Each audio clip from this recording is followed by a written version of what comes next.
Hello there. I always dreaded Mondays, but this one would turn out to be among the worst.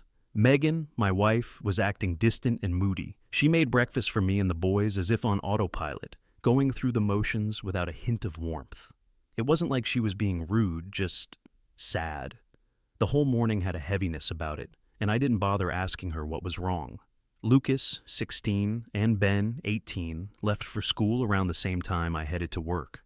For the last 15 years, I had worked at a freight company, loading and unloading container ships. The job was tough, but the pay was good. It wasn't exactly the life I had dreamed of. I'd always wanted to sail the world, to see new places, meet different people. But life had other plans. Instead, I had responsibilities, a family. And while I loved them, there were days when that unfulfilled dream gnawed at me. Still, I couldn't complain. I had a loving wife and 2 incredible sons. But this Monday wasn't going to be kind. I hated dealing with some of my coworkers, especially Mark Holmes. The guy was the definition of obnoxious, always flanked by his crew, Ryan Carter, Alex Price, and Tyler Edwards. The 5 of us went to high school together, and not much had changed. I didn't like them back then, and I still couldn't stand them now. "Hey, Oliver, missed you at the party Saturday night?" Mark called out as soon as he saw me. He was itching for trouble early. There had been a company party on Saturday, but I'd gone to Chester with my boys to help my dad move. Mom had passed away 6 months ago, and he was downsizing. Megan was disappointed she couldn't go, so I told her to attend the party without us. When we got back Sunday, I asked her how it was, and she just gave a flat, "It was okay." I shot Mark a cold look and kept quiet. "We're sorry you couldn't make it, but thanks for letting your wife come. She really made the evening." Mark's group chuckled like a pack of hyenas, clearly enjoying an inside joke at my expense. I clenched my fists, trying to keep my cool. I started to walk away, but Mark wasn't done. "Man, she's really blossomed since high school, huh, Oliver? You've got something special waiting at home every night." The veins in my forehead began to throb, and my neck muscles tightened. I'd fought my temper all my life, and I wasn't about to lose control now. I turned to walk away again, but Mark wasn't finished. He tossed something red and soft at me. It landed at my feet with a quiet thud, a pair of panties. "Megan left these behind. She might want them back to go with the red bra she was wearing," Mark sneered. His friends burst out laughing again, oblivious to the storm brewing inside me. I stood there, staring at the panties on the concrete floor. My breathing stopped, my body tensed, coiling like a spring about to snap. I didn't care anymore. I could take on any one of them, maybe even all of them, if it came to that. I started to move toward them, but before I could get far, a heavy hand clamped down on my shoulder. Jason Stone, the dock foreman, met my eyes and gave a firm nod toward the main office. Not a word passed between us, but the message was clear. I glared at the group one last time, my eyes burning with a hatred they hadn't seen before, then followed Jason upstairs. Their laughter died off as we walked away, replaced by uneasy looks. Jason led me into William Bailey's office, and I sat down across from his secretary, Kate. "Oliver, would you like some coffee?" she asked, her voice soft. "No thanks. I'm too rattled to hold a cup right now." Through the glass partition, I could see Jason and William in a deep, serious conversation. "Kate, were you at the party Saturday night?" I asked, trying to keep my voice steady. She nodded, looking uncomfortable. "Can you tell me what the hell happened? I'm completely in the dark here. Megan didn't mention anything, and I don't know what to think." I really shouldn't, Oliver. You should talk to Megan about it." "Kate, you were there. You saw what went down. Just give me something. Anything." Kate hesitated, fumbling with the papers on her desk, clearly trying to avoid the conversation. "Please, Kate, I need to know." She let out a heavy sigh before speaking. "Megan showed up dressed to impress. Mark kept buying her drinks, and she was having a good time. Every time he refilled their glasses, he'd whisper something to his group, and they'd laugh. After a while, Megan and Mark went to the storeroom in the back. About 30 minutes later, Ryan, Alex, and Tyler followed them. They were gone for nearly an hour, and when they came back, Megan looked, well, she wasn't herself. Her hair was a mess, her dress rumpled. She left with Mark about 10 minutes later. I sat in silence, letting the weight of her words sink in. "Thanks, Kate," I muttered. I didn't want to hear that, but now I understand. We didn't speak again for a while. Then Jason came out of William's office and motioned for me to go in. "Oliver, I'm not happy about what happened this morning," William said, his voice firm. "Mark and his group are getting a week off without pay. But I think you need some time off too. Take 2 weeks of vacation." Jason filled me in on what happened Saturday, and I'm assuming this is the first you've heard of it. "I can't have anyone landing in the hospital over this, Oliver. I don't think any of this is your fault, but I expect you to sort things out at home before you come back. Let me know if there's anything I can do to help." I nodded in acknowledgement, too numb to say much else. I thanked William and Kate before heading out. Mark and his gang were nowhere to be found as I walked to my car. I left the panties on the dock. Instead of going home, I drove north, searching for a place where I could disappear for a while. I had a lot of time to reflect on the past and present. Megan and I had known each other since high school. Back then, she wasn't what most people would call attractive. She was overweight, didn't know how to dress, and her hair was always a mess. She never fit in with any of the popular groups and was pretty much a social outcast. That's probably what drew me to her. I wasn't much to look at myself. 6'3" inches and close to 300 pounds, awkward and clumsy. I couldn't play sports, and I had no social skills to speak of. Then there was Mark Holmes.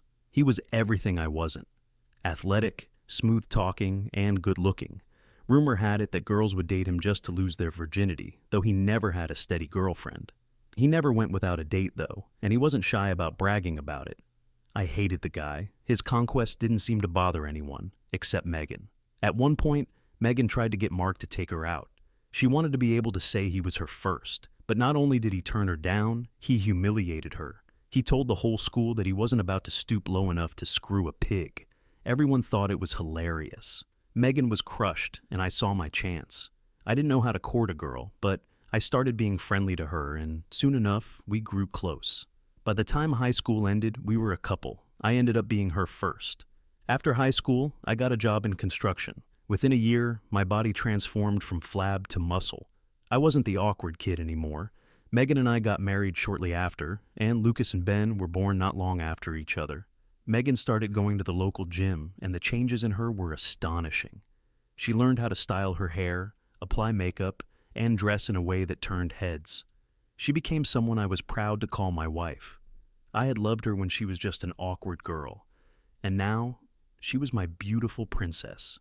When I landed the job at the loading docks, our life improved significantly, at least until today. The A14 turned into the A1 as I kept driving, the miles slipping away. I knew where I was headed.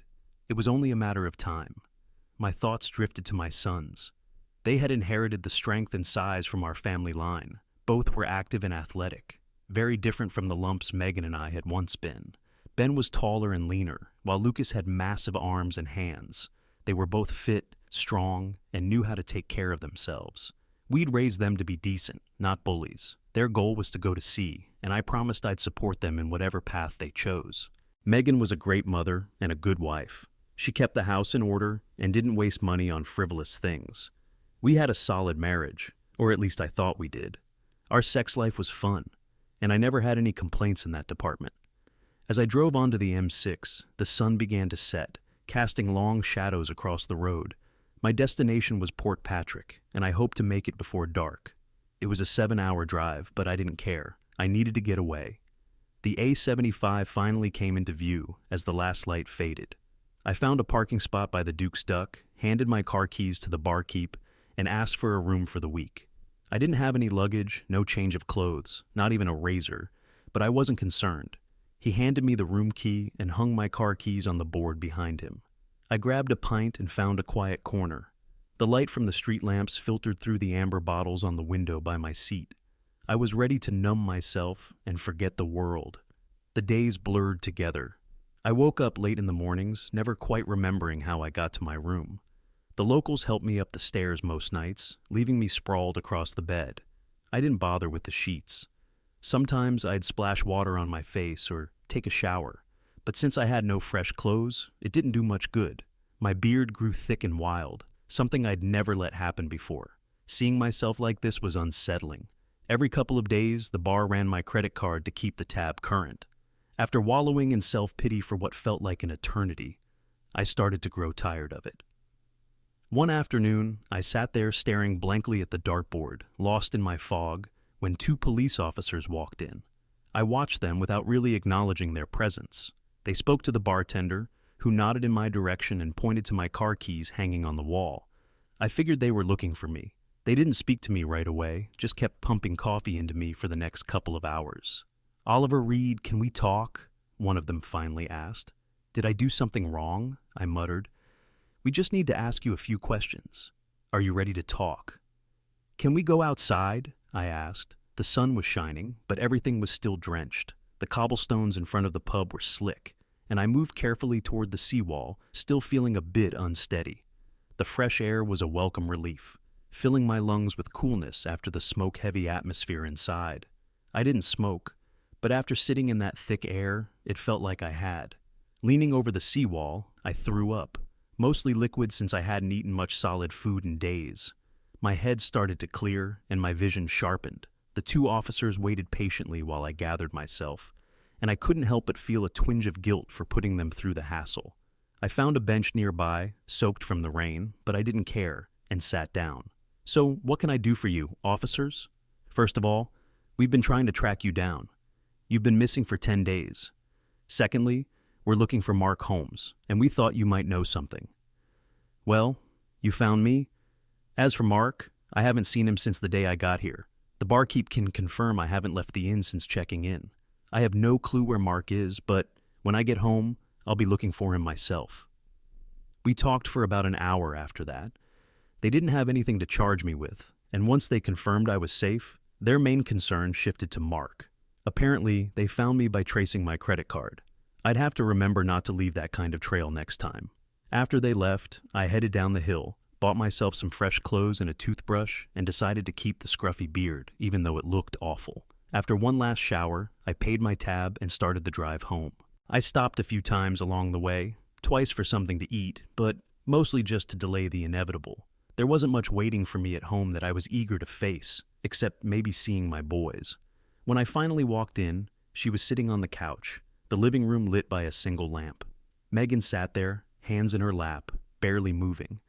It looked like she'd been crying, though it was hard to tell in the dim light. I went to grab a beer, but changed my mind, feeling slightly nauseous at the thought. I settled for a Coke instead and took a seat in the recliner across from her, waiting for her to speak. "The boys are staying with friends tonight," she began, her voice soft. "I thought we could have some privacy to talk."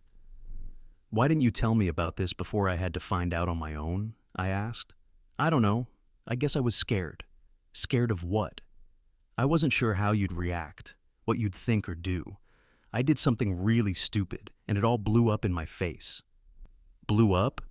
What exactly blew up, Megan? You're not going to get mad at me, are you, Oliver?" "I can't promise anything. It'd probably be better if you just told me the truth." "Let's see how it goes." She hesitated, then asked, "Do you remember what Mark did to me in high school?" "Yeah, I remember. I've been wanting to get even with him ever since. Saturday night seemed like the perfect opportunity, so I set him up. That doesn't match the story I've been hearing. Just listen, Oliver. I told you it backfired. I dressed up to get his attention, and it worked. He started hitting on me. I played along, letting him think he was winning me over. Eventually, he suggested we head to the storeroom. I kissed him a little because I had to sell it, to make him fall for the trap. After a while, he started playing with my breasts, but over my bra. That's when I took my panties off and waved them under his nose to tempt him, to make sure he was turned on. Why? What were you thinking? I wanted to humiliate him, to make him pay for what he did to me back then. So, when I saw how hard he was, I told him to take off his pants. He did, and that's when I pulled the move that no girl is supposed to do. And what was that? I pointed at him and started laughing. I told him his manhood was pathetic, and there was no way I'd let someone with a tiny weenie like that touch me. The more I taunted him, the smaller it got, until there was nothing left but a limp excuse for a man. It was cruel, but I thought it was fitting. Go on. I got myself together and headed for the door, but when I opened it, Ryan, Alex, and Tyler were standing there. Turns out, Mark had promised them they could have their way with me after he was done.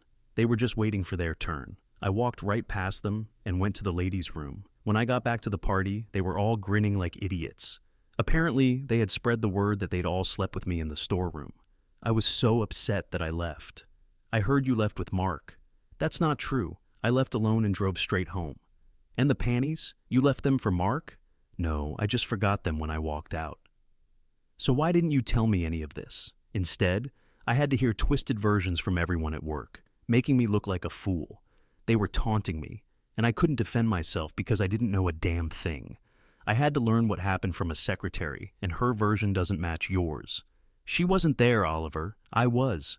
What I told you is exactly what happened. Damn it, I'm your wife. You should have stood up for me. Megan started crying and walked into the kitchen. I stayed in my chair, sipping my Coke, watching her lean on the table, shoulders shaking as she sobbed. I loved her, always had. She was the only girl I'd ever really cared about. But now she was feeding me a sob story, complete with the waterworks. Megan had an agenda, and it was clear. She wanted to save our marriage. Meanwhile, Kate, who had told me her version, had no reason to lie. I had half a mind to press Megan on every inconsistency, to break her down until I got the real truth. But I decided not to. What happened was done, and forcing her to admit to more wasn't going to change that. I wanted the truth, but I wasn't going to get it from her. So I left it alone, letting her calm down. I took another shower and slipped into bed beside my wife. Megan rested her head on my shoulder, whispering softly that she loved me. We both fell asleep soon after. I still had a few days off before heading back to work, and when the boys saw me, they seemed glad but kept a bit of distance. To lighten the mood, I suggested we take a drive to London, and they jumped at the idea. Megan seemed pleased that her men were spending time together. During the drive, I found out the boys had both been suspended from school for fighting, a serious no-go in our household. Reluctantly, they explained that they'd been hearing a lot of nasty comments about their mom's antics at the party. Eventually, they'd had enough and decided to put an end to it, leaving a few boys with busted lips and black eyes. They managed to keep the suspension a secret from Megan, but were now pressing me for an explanation about what really happened at the party. I deflected, telling them we'd talk later. We spent the afternoon at the Maritime and Coast Guard Agency, where I picked up 3 applications. The boys were thrilled. It took us about an hour to fill out all the forms, and luckily, I had all the necessary documents on hand. Birth certificates, passports, everything. After a brief interview for each of us, we were handed medical forms to be completed by a physician. We celebrated with dinner at Wagamama before heading home. It was agreed that we wouldn't tell Megan or anyone else about our plans for now.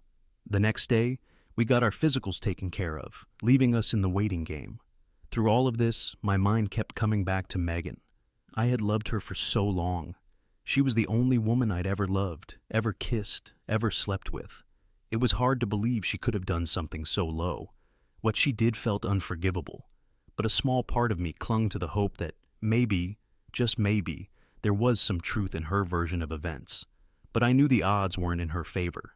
At the end of the week, Megan delivered the final blow. She'd been incredibly attentive, steering clear of any mention of the party or my trip to Port Patrick. It was clear she was doing everything she could to get things back to normal. Then, at breakfast one morning, she blindsided me. "Oliver, I've been thinking I'd like to have another baby." I nearly choked on my coffee. So that's what the lovey-dovey routine the night before had been about. To fully understand the absurdity of this request, let me give some background. After the boys were born, Megan had been on birth control for years. About 3 years ago, she started complaining about side effects. I won't get into the details, but the pills were causing her all sorts of problems, so she stopped taking them. We didn't bother with any other form of contraception after that. A short while later, I was at the doctor's office for a shoulder injury and casually inquired about getting a vasectomy. 20 minutes later, I was sterile. I never told Megan, didn't see the need. For the past 3 years, we'd been having unprotected sex. No pills, no condoms, nothing. At no point did Megan ever question why she hadn't gotten pregnant. And now, out of nowhere, she wanted a baby. Either she was incredibly foolish, or she thought I was. I stared at her, amazed. "I think that would be great, honey," I said, forcing a smile. Now, I'm no expert on pregnancy, but given that it had been nearly 3 weeks since the party, I had a strong feeling Megan might have missed a period and was trying to cover her tracks. This revelation shifted everything for me, and I knew I had to speed up my plans. With the boys back in school, I had a chance to talk to them before they left. They seemed to understand the situation with their mother better than I did. and knowing I had their support gave me some comfort. The rest of the day, I focused on tracking down Mark Holmes.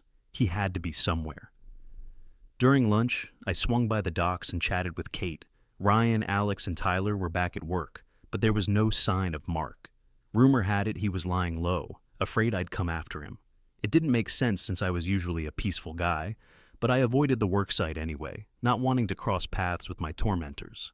That afternoon, I paid a visit to a local lawyer and started the paperwork for a divorce. I didn't want to hurt Megan, but I couldn't live with her anymore. With the boys soon to be on their own, there wasn't much reason for me to stick around. But one thing still nagged at me, the need to thank Mark and his buddies for the part they played in wrecking my marriage. Sure, most of the blame lay with Megan, but I couldn't bring myself to punish her. Her friends, though, they would have to pay for their stupidity. Tyler Edwards had a habit of stopping by O'Connell's pub for a pint before heading home, despite being married. It was just getting dark when he came out the side door and started walking toward his car in the back. He didn't see me coming. I grabbed his left arm and twisted it behind his back, catching him completely off guard. Before he could react, I slammed him face first into the brick wall. I heard a sickening crack as his face connected with the wall, his knees buckling beneath him. I held him up by his arm, relentlessly pounding his kidneys with my right fist. With each hit, I felt his ribs starting to give way. By the time his arm went limp from the dislocated shoulder, I'd already landed at least 20 punches. When I finally let him drop to the ground, a small group of people had gathered at the end of the alley, but no one came after me as I calmly walked to my car and drove away.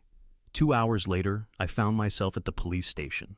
Megan had put the house up as collateral for my bail and was wrapping up the paperwork.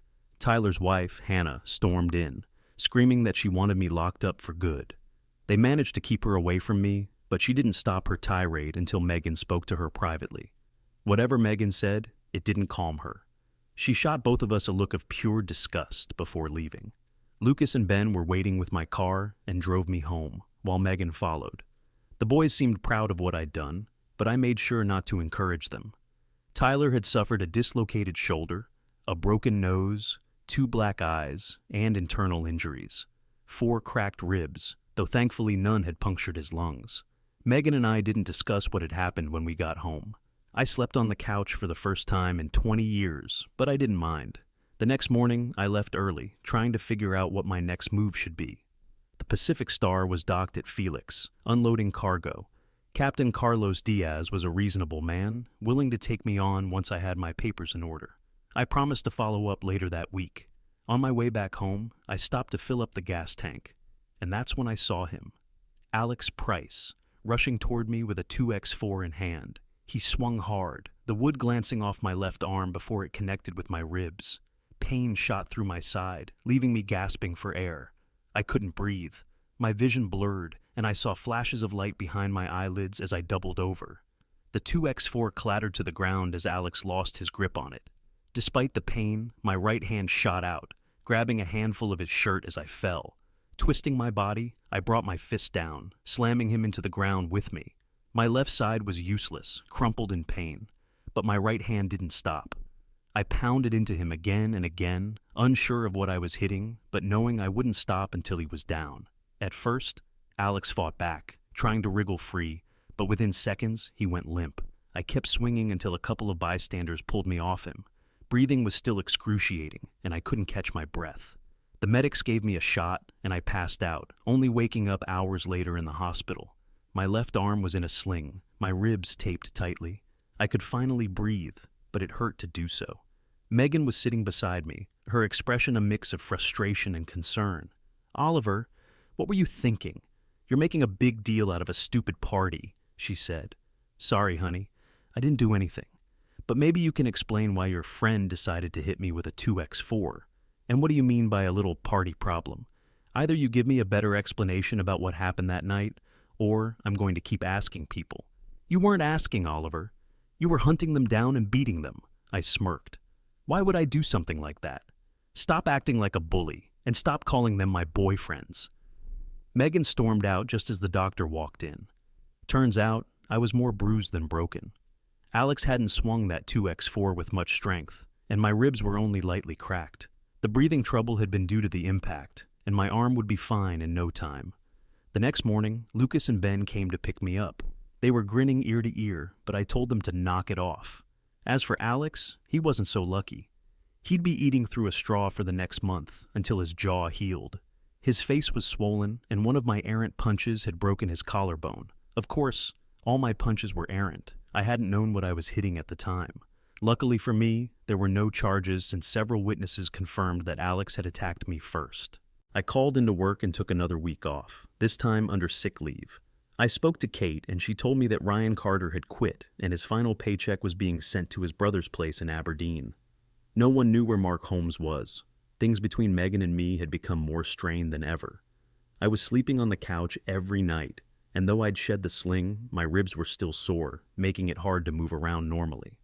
The Pacific Star was set to leave in 4 days. Before that, I met with my lawyer. The divorce papers were ready, and I instructed him to have them served in 4 days, just as I was leaving. Megan could have the house, though I figured the bonding company would take it once I skipped bail. I didn't care. I also included copies of my vasectomy paperwork and a recent sperm count report with the divorce papers. That would be the final blow. I made a few phone calls to some friends in Scotland and spent some time at the gym trying to recover from the 2x4 attack. William Bailey was not happy to see me leave and agreed to keep my departure quiet as long as he could. I asked him to look out for my boys if necessary. Megan had stopped going to the gym and the house was going to pot. The wash was backing up, and the general appearance of the whole place was going downhill. The meals were just thrown together, and the conversation was less than sparkling. I swear it looked like she was putting on weight again. The whole world went to hell in 4 weeks. The next day, the boys handed me my set of maritime papers. I had never seen them so happy. All 3 of us were ready to go. I told them to wait and finish this year of school before making any decisions. I don't think they were listening to me. I returned to the Pacific Star and took care of everything I had to. The quartermaster gave me a list of things I had to get prior to sailing. The next morning, I got my gear and checked into my room on board and then left the ship one last time.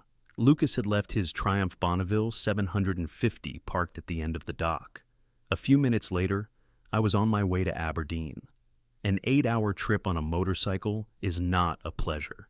The Triumph was shaking so hard that you could not read the odometer. The motor ran smooth and the weather held, but I was still glad when I arrived. My friends had located Ryan Carter and planned to have him at the King's Arms. The men's room at that place was in the back, and you had to exit the building to get to it. I stopped in and looked around just enough to let my buddies know I had arrived. Then I went to the side of the building and waited. The first 2 guys were lowlives, but then Ryan came out. I heard the door lock behind him as he started toward the toilet. I grabbed his right arm like I did Tyler's and shoved his head against the stone wall of the building. As I went down the alleyway, his whole face was scraping along the stone as I walked, and he stumbled. I went about 50 feet and dropped him against the wall. He was half moaning and half crying in pain. By the dim glow from the streetlight, I could see his right eye socket was solid blood. His cheekbone was showing below his eye, and the entire side of his face was one big abrasion. "Don't kill me, Oliver. Please don't kill me." Now, I had no intention of killing him, but I figured there was no point in telling him that. "I'll give you a choice, Ryan. Tell me the truth about everything that happened at the party, and I'll let you live. Lie to me, and you die." Okay, I'm hurting, Oliver. Talk, damn it, and I'll get you a doctor." When Megan came into the party without you, Mark got all excited. He started bragging about how he was going to get her loaded and shag her ass. She did look good, Oliver, honest. She was all dressed up and looked like she wanted to have fun. Mark started loading her up with drinks, and he told us that we could have sloppy seconds. We didn't think he could pull it off. After a bit, he took her back to the storeroom, and we followed him. "Are you sure you want to hear this, Oliver?" "Yes, keep going." "Okay, but don't hurt me anymore." We could hear Mark and Megan behind the door, really going at it. She was moaning and saying some pretty wild things. We got hot as hell just listening. After a while, Mark opened the door. Megan was on the couch with one knee in the air, exposed. Her top was down to her waist, her chest out, and she had a big smile on her face.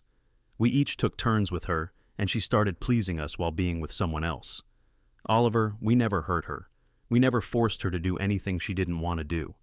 Mark and Tyler did something more intense, but Alex and I weren't into that. When we were done, we helped her get dressed. She and Mark left together, and I think they stopped someplace before he dropped her off, but I don't know for sure. That's it, Oliver. I'm sorry. We didn't hurt her, honest, and we didn't make her do anything she didn't want to do. I just looked at him. Do you know where Mark Holmes is? He just shook his head no. This man was in no position to lie to me. His story was a lot closer to the one Kate told me than to the one Megan told me. His face looked gross in the yellow light. He was bleeding more, and his jacket was turning a dull black color. Flakes of skin were hanging from his cheek, and the raw meat under it was bright red. I knocked on the locked pub door, shook hands with a couple of old friends, and got on the bike. A few miles down the road, I passed the medical emergency vehicle going to the pub. It was early morning when I parked the Triumph at the spot I picked it up and boarded the Pacific Star. Lucas would pick up the bike later. My first duty schedule was that night, so I spent the rest of the day resting from my trip. That damn motorcycle beat the hell out of me. I should have taken the car. I woke up several hours later, showered, and got some supper. My supervisor gave me a job description, explained my duties, and left me by myself. It was an entry-level job and was not that difficult or mind-boggling. My crewmates were less than friendly and not very helpful. They would answer any direct questions I had but offer no help or advice, and none of them seemed interested in establishing any kind of association. I was looking forward to some sort of connection with the rest of the crew, but it looked like it would not be easy. They all seemed to be friendly with each other, but I was not included in the circle. I decided to wait it out. Megan was now aware that I was gone. She should have been served her divorce papers that morning. I am sure that Ryan Carter had given his whole story to the officials by now. I could see my two demon sons snickering to each other over the current events. My shift ended, and I went to bed. 2 days later, I was summoned to the captain's office in the middle of the day. Captain Diaz did not look happy as I stood in front of him. Mr. Reed, the Royal Navy has requested permission to land a helicopter on the Pacific Star in order to transport you back to the mainland. I received an extensive wire this morning justifying their request. I will summarize some of the items on the extradition request. If there are any errors, you can explain them. I simply nodded in agreement. They wish to talk to you about the disappearance of a fellow named Mark Holmes. You have charges against you for the beating of a man named Fred Edwards so badly that he lost one kidney and might lose the other. You forfeited bail on that charge. You have charges against you for the maiming of a fellow named Alex Price. That was listed as self-defense but is being changed because of the severity. Finally, on the night you boarded the ship, you beat a man named Ryan Carter in Aberdeen so badly that he lost his right eye. I don't know how the hell you could be here and in Aberdeen at the same time, and I don't want to know. It says here that all this mayhem was done with your bare hands to avenge a personal affront. Do you have any comments, Mr. Reed? Sir, I am sorry for any problems I might have caused you. I mean about the charges. Just that if I could have found Mark Holmes, he would be in the hospital with the other 3. I really don't know where that son of a bitch is. I'll pack my things and get ready for the helicopter when it arrives. Captain Diaz just looked at me and smiled. That won't be necessary. I told them you never got aboard. There is no Oliver Reed on the Pacific Star. Now get back to work. I returned to the crew quarters, grabbed a shower, and prepared for my shift. By the time dinner was over, the police report had made its way through the entire crew. For the rest of the tour, I found myself with more friends than I could manage.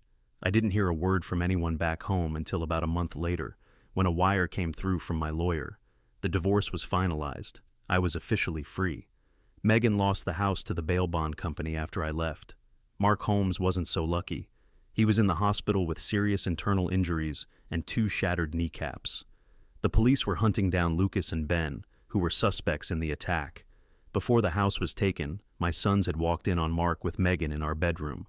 Megan had since moved into a hostel with her sister, pregnant, and starting to gain weight again. I still had charges hanging over my head, and my lawyer advised me not to return home. He couldn't tell me where my boys had gone. That news left me with a whirlwind of emotions. The next morning at breakfast, the captain stopped as he passed my table. Just thought you'd like to know, Lucas and Ben Reed aren't aboard the Pacific Star bound for Cape Town. We both smiled. I'd always imagined myself as a man of the sea. See you next time.